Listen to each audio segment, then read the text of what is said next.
വക്കീലിനെ മാറ്റാൻ സാധിക്കുമോ? നിലവിലത്തെ വക്കീൽ നമുക്ക് കൃത്യമായിട്ടുള്ള കേസിൻ്റെ അപ്ഡേറ്റ്സ് വരുന്നില്ല, വിളിച്ചു കഴിഞ്ഞാൽ ഫോൺ എടുക്കുന്നില്ല, അല്ലെങ്കിൽ ഓഫീസിൽ ചെന്നാൽ കാണാൻ പറ്റത്തില്ല. പക്ഷേ കേസ് ഏൽപ്പിക്കുന്ന സമയത്ത് ഇങ്ങനെയൊന്നും ആയിരുന്നില്ല. അപ്പം ഈ വക്കീലിനെ ഒന്ന് മാറ്റണം, ഇത് സാധിക്കുമോ? ഒരുപാട് സാധാരണപ്പെട്ട മനുഷ്യരുടെ സംശയമാണ്. ഇതിൻ്റെ ഉത്തരം എന്ന് പറയുന്നത് തീർച്ചയായിട്ടും മാറ്റാൻ സാധിക്കും എന്നുള്ളത് തന്നെയാണ്. പക്ഷേ ഇതിന് വേണ്ടിയിട്ട് നിലവിലത്തെ വക്കീലിൻ്റെ കയ്യിൽ നിന്ന് നിങ്ങളൊരു NOC വാങ്ങണം. എന്തിന്? ഈ കേസിൻ്റെ വക്കാലത്ത് മറ്റൊരു വക്കീലിനെ ഏൽപ്പിക്കുന്നു എന്ന തരത്തിലുള്ള NOC. അതോടൊപ്പം തന്നെ കേസുമായിട്ട് ബന്ധപ്പെട്ട എല്ലാ ഡോക്യുമെൻറ്റ്സുകളും അപ്ഡേറ്റ്സുകളും നിങ്ങൾ വാങ്ങിക്കണം.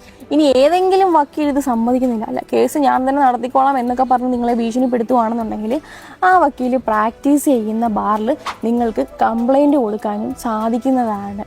ഒരുപാട് അഭിഭാഷകർ വളരെ കമ്മിറ്റഡ് ആയിട്ട് വളരെ ആത്മാർത്ഥതയോടെ ജോലി ചെയ്യുന്ന ഒരു പ്രൊഫഷനാണ്. എങ്കിൽ പോലും ചിലരെങ്കിലും ഇതിന് എതിരായിട്ട് പ്രവർത്തിക്കുന്നുണ്ട്. അപ്പം ഈ ഒരു വീഡിയോ മാക്സിമം ഷെയർ ചെയ്യുക, സേവ് ചെയ്യുക. ഇത്തരം ലീഗൽ ഇൻഫർമേഷൻസിന് വേണ്ടിയിട്ട് ഈ അക്കൗണ്ട് ഫോളോ ചെയ്യുക.